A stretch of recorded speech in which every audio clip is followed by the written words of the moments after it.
Go. Okay, so it's 7:05. We are starting our education, youth, and culture community meeting. So today we are so happy to have our guests Lawrence, Soji, and Tina to join us from NYC Youth Agenda. So they are gonna have us really fun interactive workshop together with our audience in here to get more younger people to engage in the community. So I am gonna uh, pass it to our guest today.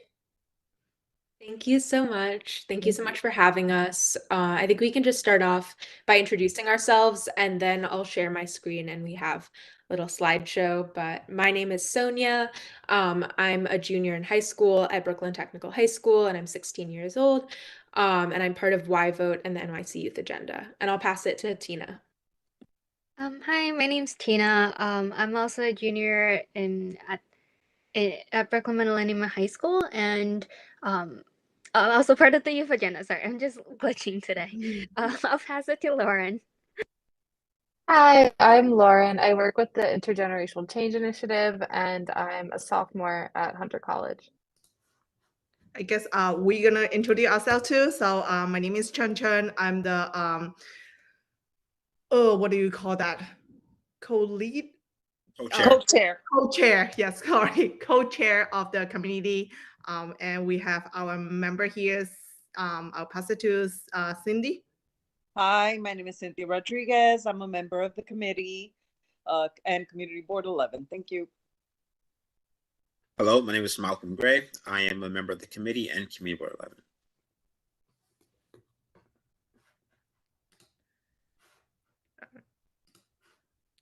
All right, I guess yes. So I think we can start. Okay, great. Yes. I will try and share. I have to apparently change my settings to allow WebEx to allow me to share my screen. Sorry. While you're starting that, I could start with the icebreaker.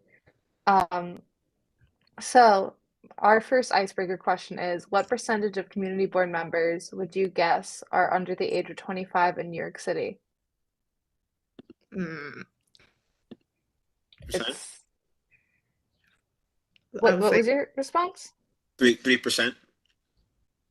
Okay. I was I'll going to get more guesses. one. Yeah, I would guess it like 1, 2, 3. Yeah. It's under 1%, actually. It was right. Yeah, you were right. You were right. I don't know if that's a win or not, though.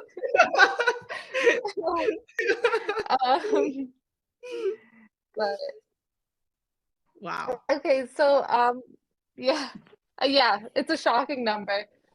So you won, but also, did we really? And what is some work? We're interested in what some work you've done to ensure young residents have access to quality education and youth services. So we'd love to hear for the icebreaker. One of the things that we did in the board, and it's a small thing, but we finally went live with our Instagram page because we know that that's one of the ways to engage the younger folks. So, one baby step. Yeah, I think that's really, I guess this is the only one. I mean, we do have our Young Yankee leadership program that to try to get a lot of more younger folk to engage with the community service, but I mean, it's kind of a little bit sad that we don't really have that much. And I think that I was maybe looking at our demographic in like maybe a couple weeks ago from our website. It's actually, I think it's 0% from us. So Yeah. it's a little bit shady. Yeah, I'm the youngest member. Oh, okay. Yeah. So No, but those steps are still great. Like yeah. like getting your Instagram up, just Yeah. being here too. We think the TikTok will be better. TikTok, personally, I think so, just because of how it is. Mhm. generationally. I think that's like more Gen Z territory. Right. Yes. Mhm. But you know, TikTok is a struggle. Even we struggle with TikTok. Like, It's what should so we do it? You know, yeah. Yeah. No, I mean, it's so difficult.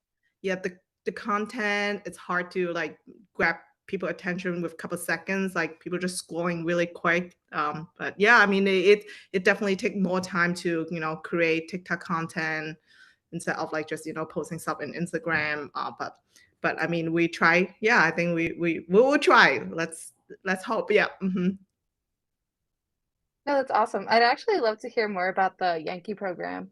Oh yeah, of course. I think that so I mean the Yankee program is coming up every year, and it's given it to different community. I think is that only for the Bronx. I, Jeremy, do you know that is if only limited to the Bronx?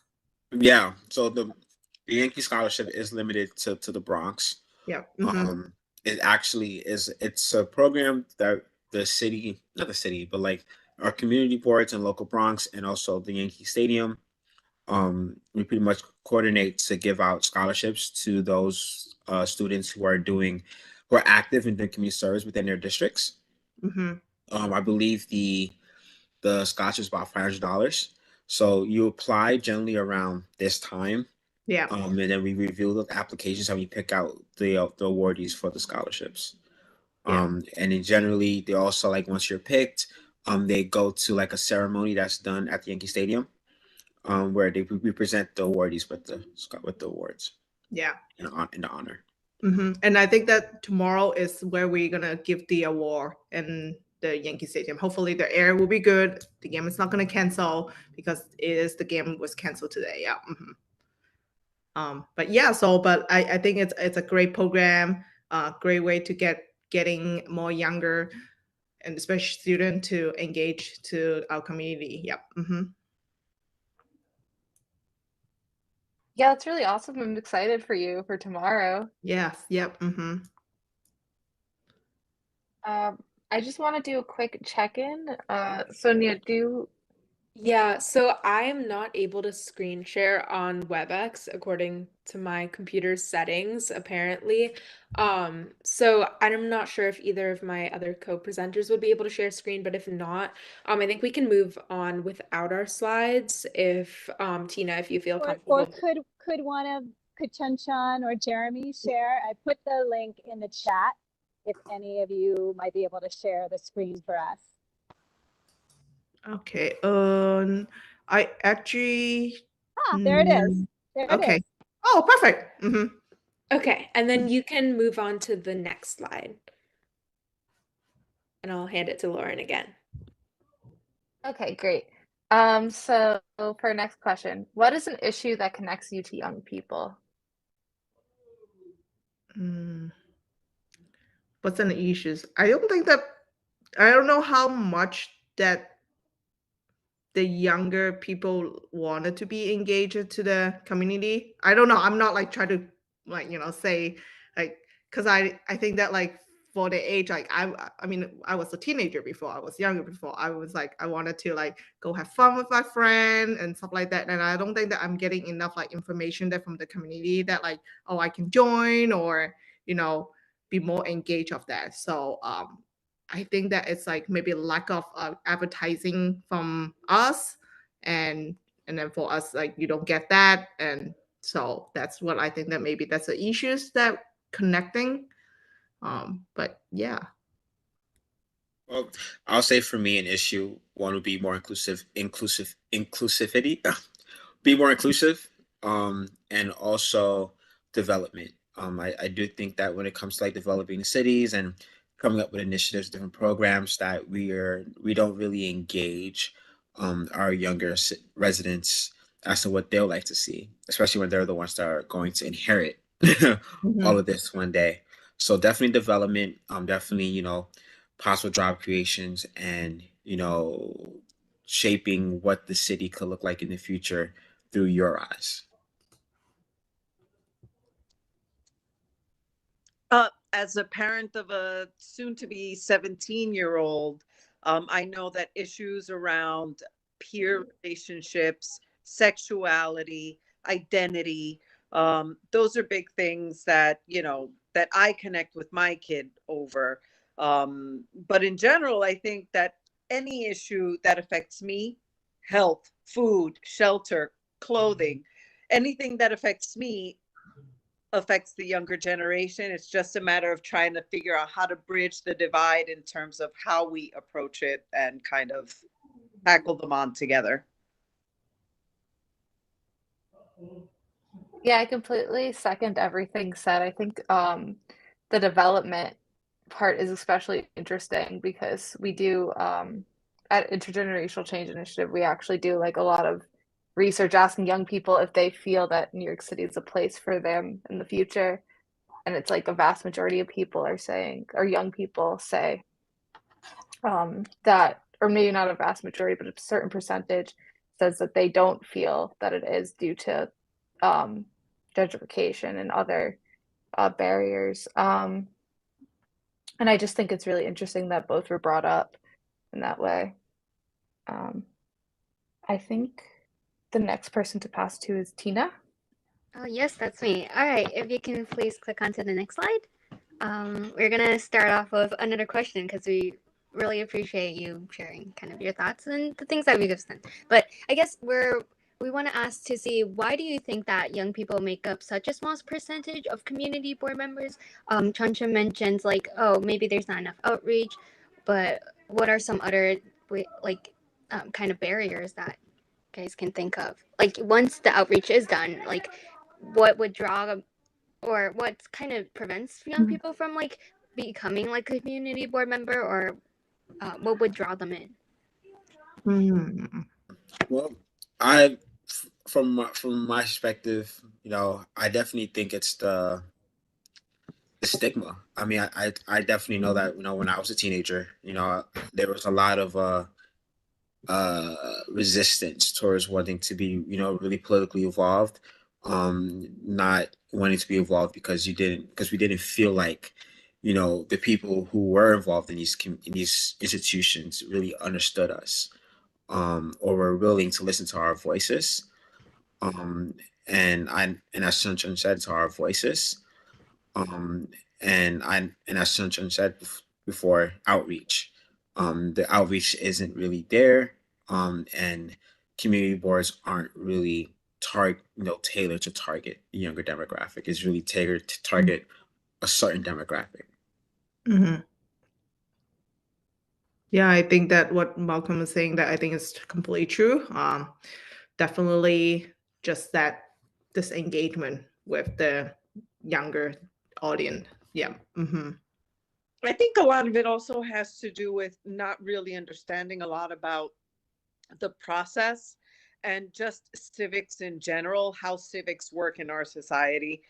The makeup of our city government, what is a community board? What do we do? A lot of times it's ignorance, just not knowing what it is. And then because they don't know what it is, then it becomes more daunting of a prospect to join this, to even attempt to join this board that you don't know what they're doing. And are you even going to be heard as a 16-year-old, let's say?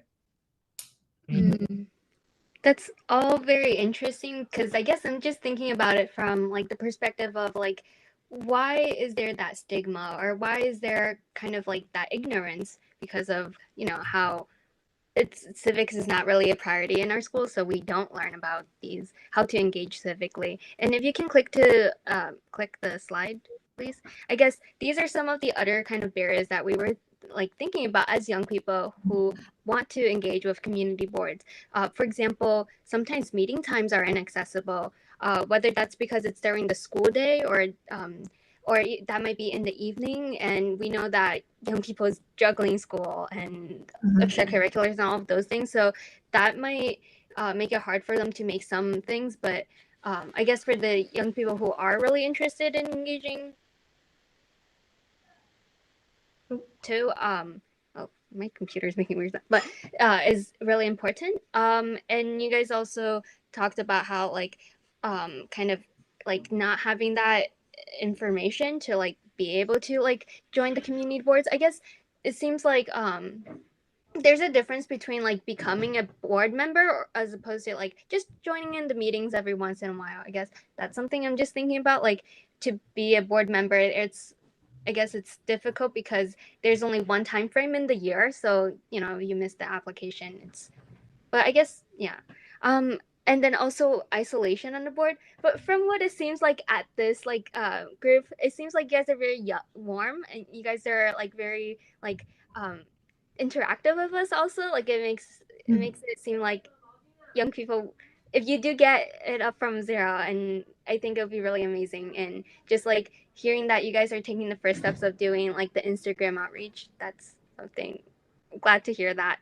The other thing I'm just gonna mention is just like kind of sometimes there in board meetings there are like language or jargon that's like difficult to understand, and like I know my community board like uses like Robert's rules and like all of these like protocols, and I think that might be difficult, and that's why it might be intimidating or daunting. But like as you guys are here, just being like open to helping like young people acclimate to like the community board is very important. So thank you. Move on to the next slide. Thank you. Okay, so I guess Malcolm actually talked about like why it's important for young people to engage with like the community boards, because young people are the ones who will inherit kind of what our city will be like, right? So I mean, I think you guys understand, like, as Cynthia said, like, all of these issues are connected, like, that impact you, also impacts the youth in your neighborhoods and communities. So it's important to understand what are the issues that they care about, instead of maybe like, oh, having like kind of a closed circle and you're just thinking, what is it actually like? And just like getting that voice. So, um, I guess you guys can like see that, but before I just like pass it on to Sonia, I guess I would just say this because I wanted to like just jump in with the talk about like the um it was a Instagram thing. Like if you guys are like doing the application for the scholarship, perhaps you can also like have a question in the scholarship. That doesn't like determine like if they would get the scholarship or not, but just like a question if they want to like um continue to engage, and that might mean like running a TikTok page, right? They can be the ones to kind of like join the communications team or like run the Instagram. So yeah, Yeah. that's it. I mean, that's a really great suggestion, actually. And since you'll be at the stadium, if it happens, hopefully, then you'll have like a bunch of young people there. So Yes. Mm-hmm. oh, and next slide, and here you go, Sonia. Thank you, Tina. So now, I would really love to just like discuss with you guys, any ideas that you have for making progress in terms of youth inclusion on your community board, any way that we can help you with that. I was really, really excited by the suggestion of having a TikTok account. I know that starting one might feel a little bit daunting, but it's definitely a way to meet young people where they are. But there are other ways to meet young people where they are too, whether that be reaching out to high schools, or anything else. So I wanted to open the floor up to you, and ask you if you have any ideas about steps you could take to involve young people more in community boards, or any questions you have for us about how you should take those steps. If you would like to hear from some high school students about what would reach us most closely. Curious. There's Sonia, Tina, and Lauren, correct? Are all three of you on? Tell me a little bit about your role in community board, just so I know who I'm talking to more clearly. Sure. So none of us that I know of are currently community board members. I Correct will me if I'm be wrong.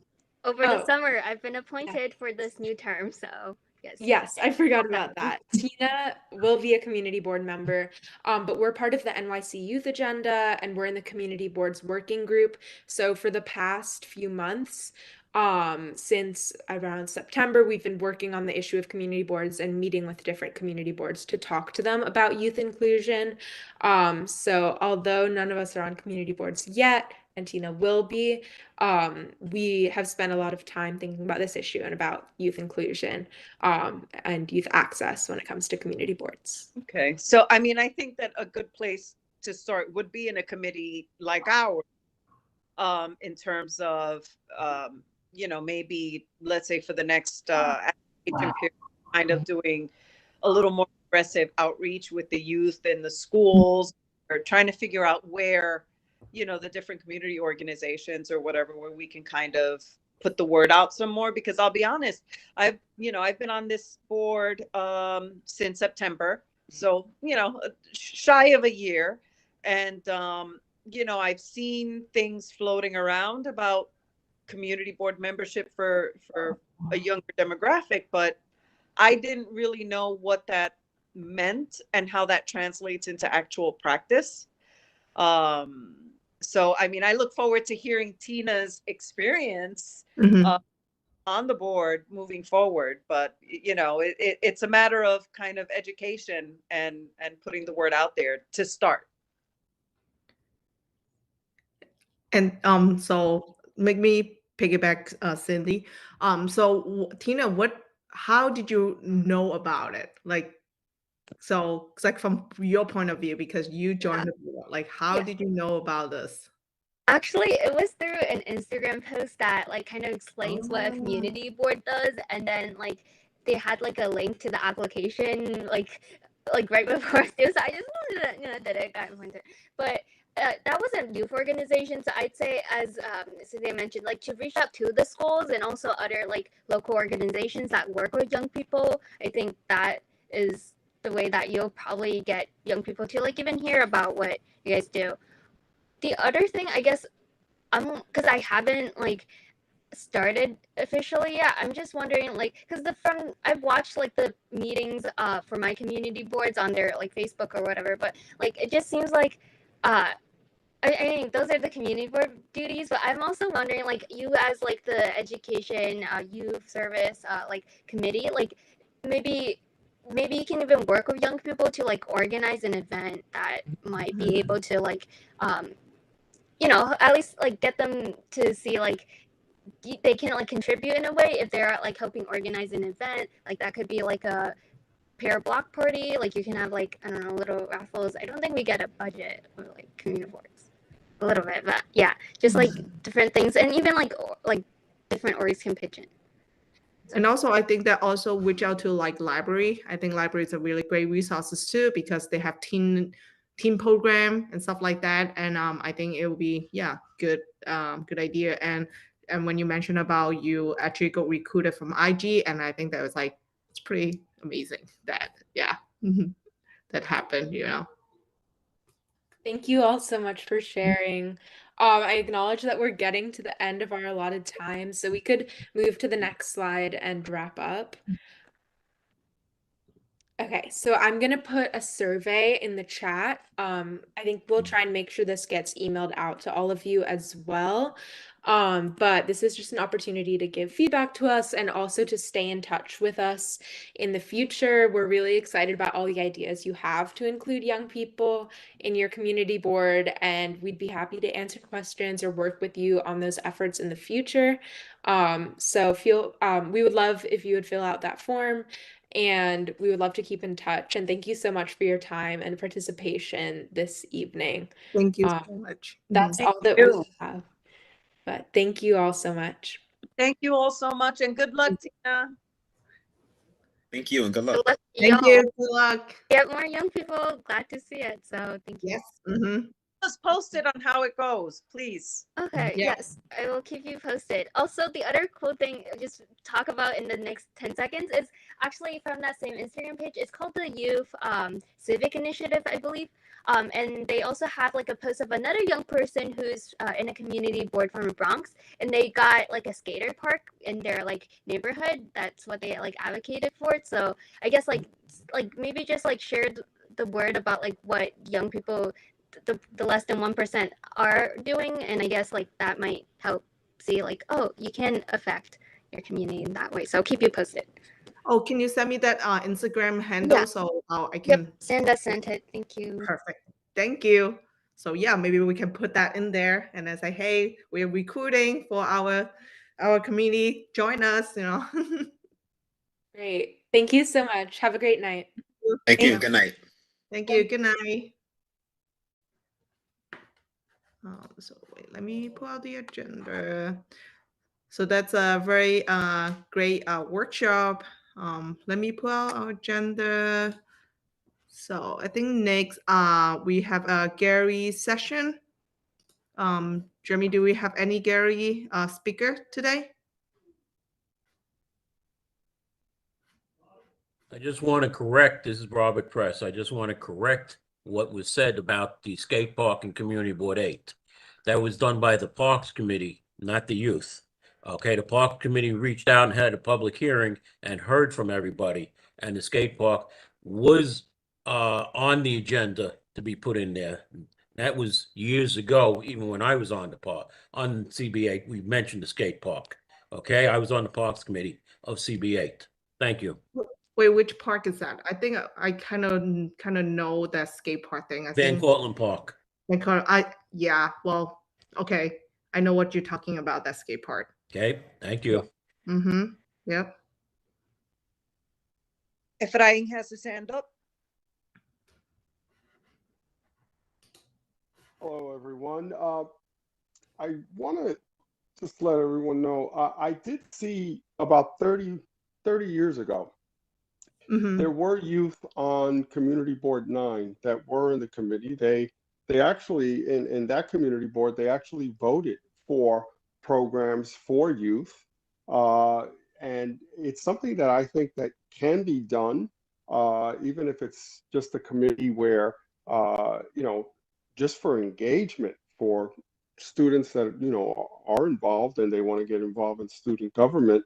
It is a way to teach them because, you know, even adults, it's very difficult to be on a community board. And I'm looking at community boards all over the city, and usually your life experience and usually your specialty in what you do, it helps when you're on a community board. But for a youth, they can see everything and they could actually be an octopus. They could actually learn at a very young age, and then they could actually take over when they become adults and get onto community boards. The problem is that in community boards, a lot of it is very political, especially here in the Bronx, where people get, they keep applying and they don't get in and whatever. And that's something that I'm going to work on when the next borough president, I'm going to put the pedal to the metal. I don't want to serve on a community board, but I'll make sure that engagement. The other thing that I want everyone to know is that what comes with the Yankee scholarships. And one thing I was very proud of my father when he tells me, and he told me not too long ago, that when he arranged the deal for the Yankees and he got it passed in the New York State Senate for the Yankees to come in to build their new stadium, they did have the community service agreement. And it's about $850,000 that the Yankees give to organizations, and they can apply for 3 years in a row. And then there's a 1-year hiatus where other community groups can apply. And that is, I'm so proud of how the Yankees have stood to their word, unlike, you know, other organizations, and I won't mention their names, where they actually pulled out of a community service agreement. But it's very inspiring to see scholarships for students that really can use it, and that the Yankees do it. And, you know, I'm so happy for that. And maybe they could actually increase that going forward. Of course, that takes a lot of people getting to the table and negotiating. But to me, it is all good. It is wonderful. And lastly, when we're talking about education, I want to remind people that, you know, the Puerto Rican Day Parade is this Sunday. And I want people to know that Herman Badillo, who was an underclassman and he got his education, he went on to become the first Puerto Rican Bronx Borough president and then congressman before he went on to become the chancellor of CUNY. There are so many opportunities. And I'll remind people, because I see a lot of other people talking about other things, which is good. But one thing I will tell people about that Puerto Rican flag, because it is in the community, and it's in every community board. There's Puerto Ricans in every community board in the Bronx. I was brought to my attention, and I was startled by it. It wasn't like that when I was growing up, but it's actually exceeded. Is that flag in 1948, it was against the law in Puerto Rico for anybody to wave that flag or to possess it. And the police, and there was a law that if you were in your house and you possessed it, they could go into your house, they could arrest you. And in 1948, the penalty along with the arrest was a $10,000 fine. So when everybody asks me, why do the Puerto Ricans get crazy on the Puerto Rican Day waving it? Well, there is a history of it. And I'm surprised that not one community board has raised it in their community book. But I will tell you this, the Puerto Ricans have contributed a lot. As a matter of fact, when I look at the Department of Education, the census, the Latinos are the majority of the students. And I want people to remember that, that it is impactful. But going forward, I'll make sure that next year that's addressed with the mayor to make sure, because that has to be citywide, and to get that into community boards. But I will tell you another thing, and this is very interesting.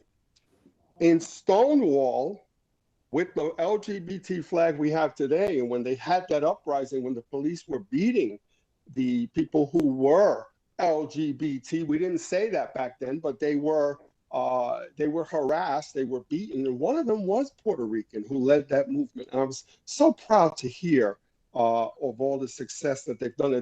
They've always stood true to our word. And in the education system, there are many people that are Latino that are in the education system through New York, and they've gone on to do many great things. So the Puerto Rican Day Parade will be up Fifth Avenue. Hopefully, God willing, without this air quality issue, that parade will go on. That could change. But I want people in the community boards to know that that flag, it means a lot to me.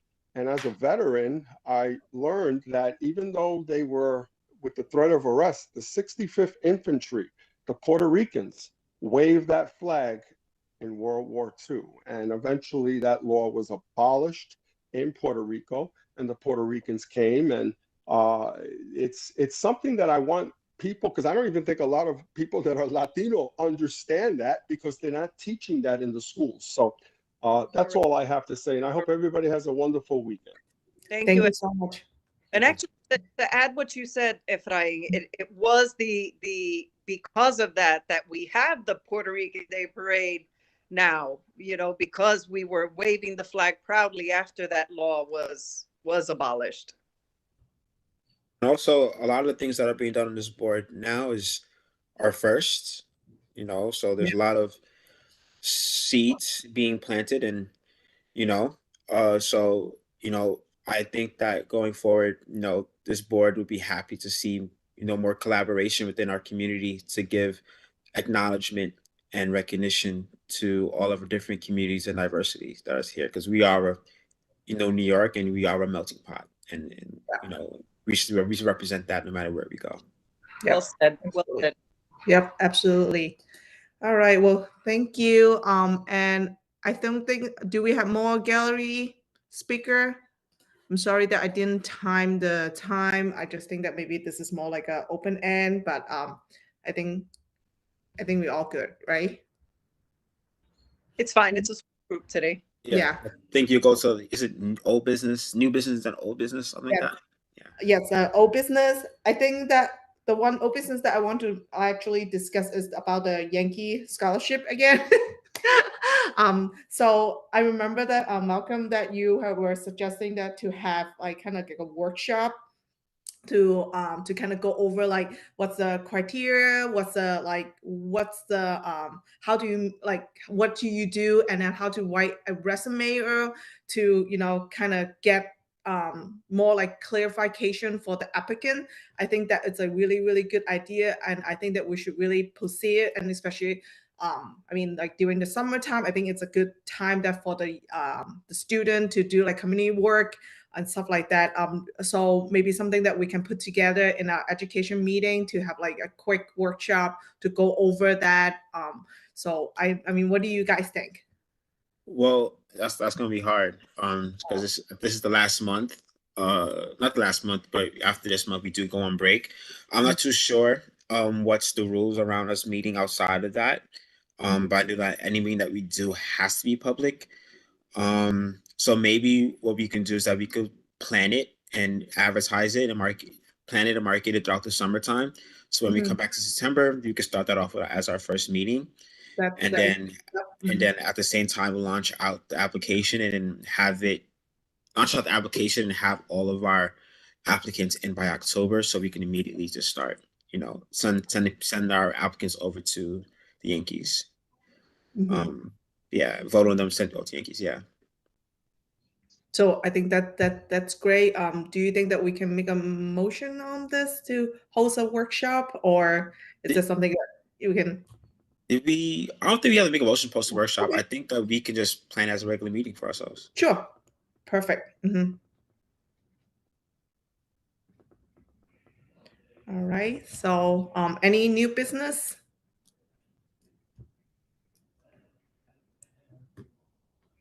Oh, don't forget June 19th. Wait, was that 17th? Juneteenth.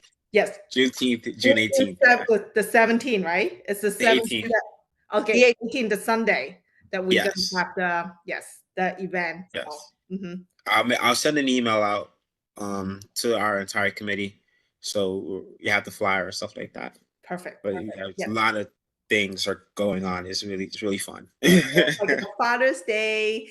It's the Juneteenth celebration. Yes, so it'll be a really fun event. Yeah. Perfect. So I guess I think that's it. Anybody want to add anything? All right. Well, so it is motion to adjourn. Yep. Second. It's 7:42. Thank you so much, and have a good night. Have a great night. Yeah. Good night. Bye.